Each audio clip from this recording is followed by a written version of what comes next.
Assalamualaikum warahmatullahi wabarakatuh. Salam sejahtera saya ucapkan kepada semua. Baiklah, tajuk kita pada hari ini ialah job satisfaction atau kepuasan kerja. Saya ditemani dengan 4 orang panel yang bakal membicarakan 4 subtopik utama iaitu teori nilai persepsi, teori karakteristik pekerjaan, mood dan emosi serta sebab dan mengapa pentingnya kepuasan kerja terhadap seseorang pekerja. Baiklah, saya akan menerangkan sedikit mengenai kepuasan kerja sebelum kita ke poin seterusnya.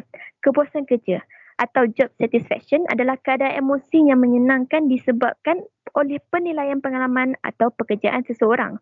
Tidak kiralah sama ada pekerja itu seronok atau tertekan atau mungkin tidak suka dengan pekerjaan yang dilakukan. Di sini terdapat 3 faktor yang mempengaruhi kepuasan kerja seseorang individu, iaitu mekanisme organisasi, mekanisme kumpulan dan juga ciri individu. 3 faktor ini memang sangat penting kerana ia mempengaruhi kepuasan kerja seseorang individu dari segi tekanan, motivasi, kepercayaan, keadilan, pembelajaran dan juga dalam pembuatan keputusan. Dan seterusnya akan memberi kesan terhadap prestasi kerja dan komitmen organisasi. Baiklah, untuk subtopik pertama yang bakal disampaikan oleh Saudari Mahfuzah Muhammad, bolehkah Saudari Mahfuzah terangkan tentang nilai persepsi teori dalam kepuasan kerja? Ini kerana kita dapat tahu masih terdapat setengah pekerja itu masih meneruskan pekerjaannya walaupun mereka tidak suka atau tidak gemar dengan tugasannya. Dipersilakan. Terima kasih kepada saudari moderator. Value perceptory ataupun teori nilai persepsi. Nilai adalah konsep yang ingin dicapai oleh seseorang secara sedar atau tidak sedar. Sebelum menyelami teori percept value, mari kita lihat beberapa soalan berdasarkan nilai dan berfikir sebentar. Apa yang anda inginkan dari tempat kerja anda? Sistem pembayaran gaji yang baik, pengiktirafan yang luar biasa, persekitaran kerja atau kerja berpasukan yang efektif. Teori ini dapat membantu pekerja untuk menilai kepuasan kerja mengikut aspek pekerjaan yang eksplisit. Saya akan membincangkan beberapa aspek atau nilai kepuasan pekerjaan.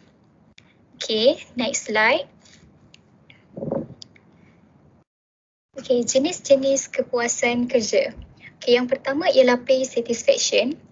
Kepuasan gaji menentukan persepsi pekerja terhadap sistem pembayaran gaji mereka iaitu berapa banyak yang mereka layak, adakah sistem yang digunakan selamat serta mencukupi untuk perbelanjaan biasa. Aspek ini adalah secara amnya berdasarkan perbandingan gaji yang dikehendaki dan diterima oleh pekerja. Walau bagaimanapun, pekerja semestinya inginkan pembayaran yang lebih baik, tetapi syarikat membayar berdasarkan peranan dan tugas pekerjaan. Seterusnya ialah promotion satisfaction, kepuasan ganjaran atau pengiktirafan. Kepuasan ini sebenarnya merupakan suatu kebimbangan pekerja terhadap dasar dan pelaksanaannya, termasuk sama ada kekerapan dari segi pemberian ganjaran, keadilan atau berdasarkan pada kemampuan atau prestasi pekerja. Yang ketiga ialah supervision satisfaction. Kepuasan ini menunjukkan perasaan atau tanggapan pekerja terhadap bos mereka iaitu dari aspek komunikasi yang cekap, rendah diri atau baik. Pekerja pada amnya memberi tumpuan pada 2 kualiti utama iaitu kemahiran kepemimpinan dan tahap kesukaan. Yang keempat ialah coworker satisfaction. Kepuasan rakan sekerja menggambarkan perasaan pekerja terhadap rakan sepasukan mereka. Ia dapat dikelaskan melalui nilai yang berbeza mengikut kecerdasan, bertanggungjawab, kreativiti, menarik, komunikatif dan lain-lain. Setiap rakan sekerja berhasrat agar rakan-rakan mereka dapat membantu dalam proses penyelesaian pekerjaan dan penambahbaikan nilai sesuatu kerja. Dan yang terakhir ialah work itself satisfaction. Ia merupakan teori yang merujuk kepada apa yang sebenarnya dilakukan oleh pekerja di firma. Ia menyatakan perspektif pekerja terhadap pekerjaan dan tanggungjawab mereka menunjukkan sama ada suatu karya itu mencabar, menarik, berharga dan sesuai dengan peribadi dan kemahiran profesional mereka. Apa yang dapat saya simpulkan adalah teori persepsi nilai ini mendorong majikan untuk mengenal pasti sama ada pekerja berpuas hati dengan tugas mereka ataupun tidak. Sebilangan orang umumnya membincangkan bahawa kualiti kepuasan sangat penting bagi memahami tahap kepuasan kerja. Sebelum itu, suka untuk saya ingatkan bahawa tidak mudah untuk anda berpuas hati dengan pekerjaan anda sekiranya anda tidak menyukai prestasi anda di tempat kerja. Okey, itu saja.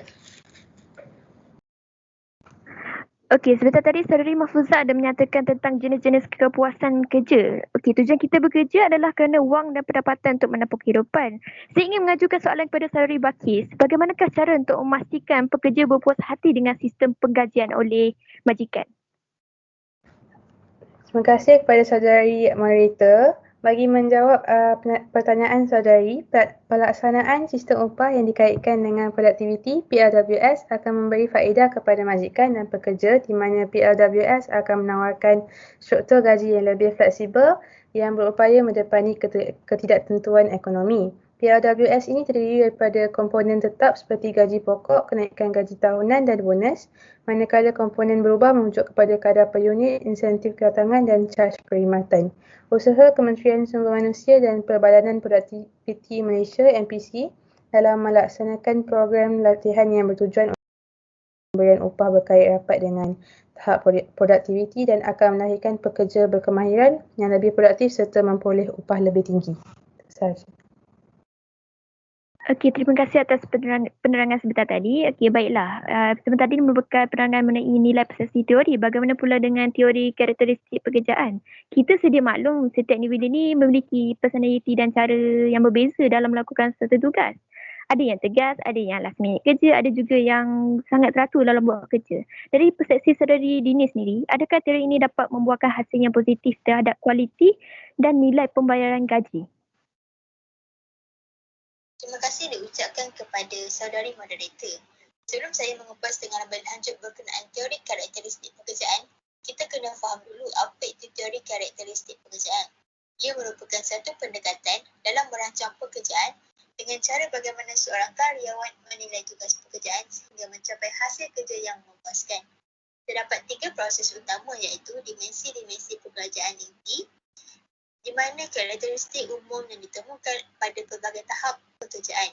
Kedua ialah keadaan psikologi yang penting berperanan dalam melibatkan dan mempengaruhi ciri dalam pekerjaan. Dan ketiga ialah hasil-hasil peribadi dan kerja bagi mencapai kepuasan kerja. Okay, next slide.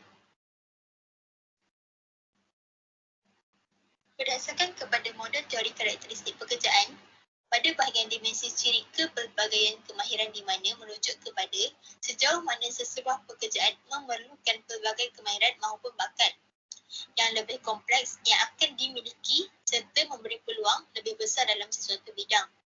Kedua, identiti tugas ialah merupakan sejauh mana pekerjaan memerlukan penyelesaian keseluruhan kerja yang melaksanakan tugas dari awal sehingga akhir supaya pekerja itu dapat menilai proses kerja serta mendatangkan hasil dengan lebih jelas. Ketiga ialah kepentingan tugas di mana pekerjaan itu mempengaruhi kesejahteraan orang lain baik secara fizikal, psikologi atau emosi yang akan mendorong mereka untuk menjalankan tugas yang lebih baik. Menurut autonomi pula ialah pekerjaan memberi kebebasan serta kebijaksanaan kepada pekerja dalam merancang dan menentukan prosedur yang bergantung kepada usaha, inisiatif dan keputusan pekerja melaksanakan tugas berpandukan kepada arahan majikan. Akhir sekali, maklum balas ialah pekerja mempunyai pengetahuan tentang hasil dan pengetahuan yang menyeluruh berkaitan dengan kesan aktiviti bagi meningkatkan produktiviti mereka. Menurut kepada psikologi, yang pertama ialah pendek kata. Seorang pekerja akan dapat memahami erti makna pekerjaan serta mendatangkan hasil sekiranya mempunyai pelbagai kemahiran, identiti tugas dan kepentingan tugas. Psikologi kedua ialah individu harus bertanggungjawab secara peribadi terhadap hasil kerja yang dilaksanakan dengan membuat perubahan dalam proses, memutuskan penjadualan dan menerapkan prinsip yang dianggap sesuai serta bermanfaat. Ketiga ialah mengetahui hasil akan membantu kesan dan memantau keberkesanan dengan menilai prestasi yang lebih baik dan menyedari tentang kesalahan bagi belajar dari kesilapan. Berdasarkan kepada kepuasan kerja, hasil kerja yang produktif melibatkan nilai kemahiran yang pelbagai, mengikut prosedur dan mengetahui hasil adalah setanding dengan pembayaran gaji bagi menghasilkan kerja yang kualiti dan meningkatkan produktiviti kerja. Okey, dalam pada kita membincangkan tentang nilai, kesan dan teori kepuasan kerja ini, kita nak menyentuh dalam soal mood dan emosi pekerja. Mereka ni sebenarnya ditekan atau tidak pandai dalam mengendali emosi masing-masing. Okey, soalan ini sangat penting sebab memangnya ia mempengaruhi prestasi kerja seseorang. Jadi saya nak menjemput saudari Yumni Syuhaida untuk menerangkan dengan lebih lanjut mengenai topik mood dan emosi. Okey, terima kasih kepada moderator. Okey, saya akan menerangkan tentang mood dan emosi dalam kepuasan pekerjaan. Okey, saya akan menerangkan tentang mood dahulu. Mood merupakan keadaan perasaan yang berintensiti ringan dan mempunyai kesan langsung terhadap cara kita bertindak. Penyebab mood ini seringkali umum dan tidak jelas. Mood berakhir lebih lama dari emosi iaitu dalam jam atau hari. Ia lebih umum iaitu dua dimensi utama, efek positif dan efek negatif yang terdiri dari berbagai emosi spesifik. Ia biasanya tidak tunjukkan dengan ekspresi yang jelas. Okey, apa itu efek positif dan efek negatif? Efek positif merupakan sebuah dimensi mood yang terdiri atas emosi-emosi positif seperti kesenangan, ketenangan diri dan kegembiraan. Manakala efek negatif pula adalah sebuah dimensi mood yang terdiri atas emosi-emosi negatif seperti kegugupan, stres dan kegelisahan. Okey, pada slide seterusnya, saya ada menunjukkan struktur mood. Okey, struktur mood ini menggambarkan mood yang berbeza yang dialami semasa hari kerja yang dicirikan oleh kesenangan dan pengaktifan. Okey, pada fase melintang, ia menunjukkan tahap pengaktifan atau activation. Warna yang gelap mewakili tahap pengaktifan yang tinggi, manakala warna yang cair mewakili tahap pengaktifan yang rendah.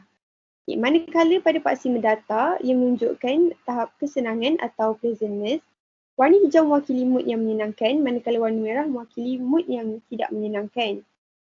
Di antara tahap pengaktifan yang tinggi dan kesenangan yang tinggi, di situ wujudnya mood positif yang paling kuat iaitu apabila kita berasa excited dan elated. Manakala di antara tahap pengaktifan yang tinggi dan paling tidak menyenangkan, di situ wujudnya mood negatif yang paling kuat iaitu apabila kita berasa nervous dan annoyed. Okay, next slide. Okey, emosi pula. Emosi merujuk pada keadaan psikologi dan berintensiti lebih berat berbanding mood. Ia juga merupakan tindak balas kepada rangsangan luaran. Emosi ini disebabkan oleh kejadian spesifik. Emosi ini berakhir sangat cepat dalam durasi, iaitu dalam detik atau minit. Ia bersifat spesifik dan banyak. Banyak emosi-emosi spesifik seperti kemarahan, rasa sakit, kesedihan, kebahagiaan dan rasa terkejut. Ia disertai ekspresi wajah yang jelas. Okey, di bawah emosi ini ada dua iaitu buruh emosi dan penularan emosi. Okey, buruh emosi atau emotional labor merupakan ekspresi emosi pekerja yang diharapkan oleh organisasi selama pekerja itu di lokasi kerja. Sebagai contoh, pramugari diharapkan tampak riang semasa bertugas tetapi boleh jadi pramugari itu sedang dibelit dalam permasalahan. Namun, kerana tuntutan pekerjaan, pramugari tersebut tidak dapat bertindak seperti apa adanya yang sedang dirasakan. Okey, seterusnya penularan emosi atau emotional contagion. Ia merupakan kecenderungan untuk menangkap dan meniru emosi orang lain. Okey, Siegel G. Bersadia dalam jurnalnya ada membuktikan salah satu hipotesisnya tentang penularan emosi positif dapat meningkatkan mood pekerja dan seterusnya dapat menghindari banyak konflik dari tempat kerja. Okey, itu sahaja dari saya. Saya serahkan kepada moderator. Terima kasih saudari Yumni Syuhaida. Baiklah, poin terakhir kita adalah untuk saya ingin ajukan kepada saudari Bakis. Adakah kepuasan kerja ini penting? Adakah ianya mempengaruhi prestasi pekerja serta kehidupan pekerja? Mungkin saudari Bakis boleh terangkan dengan lebih jelas mengenainya. Terima kasih pada saudari moderator. Betapa pentingnya kepuasan kerja ini. Kepuasan kerja meramalkan prestasi kerja. Kepuasan kerja mempunyai kesan positif yang sederhana terhadap prestasi kerja. Orang yang mengalami tahap kepuasan kerja yang lebih tinggi cenderung mempunyai tahap prestasi tugas yang lebih tinggi, tingkah laku kewarganegaraan yang lebih tinggi dan tingkah laku kontraproduktif yang lebih rendah. Selain itu, kepuasan kerja mempengaruhi komitmen organisasi. Kepuasan kerja mempunyai kesan positif yang kuat terhadap komitmen organisasi. Orang yang mengalami tahap kepuasan kerja yang lebih tinggi cenderung merasakan tahap komitmen efektif dan tahap komitmen normatif yang lebih tinggi. Kesan terhadap komitmen berterusan pula lebih lemah. Akhir sekali, kepuasan kerja sangat berkaitan dengan kepuasan hidup atau sejauh mana pekerja merasakan perasaan bahagia dengan kehidupan mereka. Itu sahaja daripada saya. Terima kasih saya ucapkan kepada panel-panel kita kerana sudi berkongsi tentang isi-isi penting mengenai kepuasan kerja dan atau job satisfaction. Terima kasih.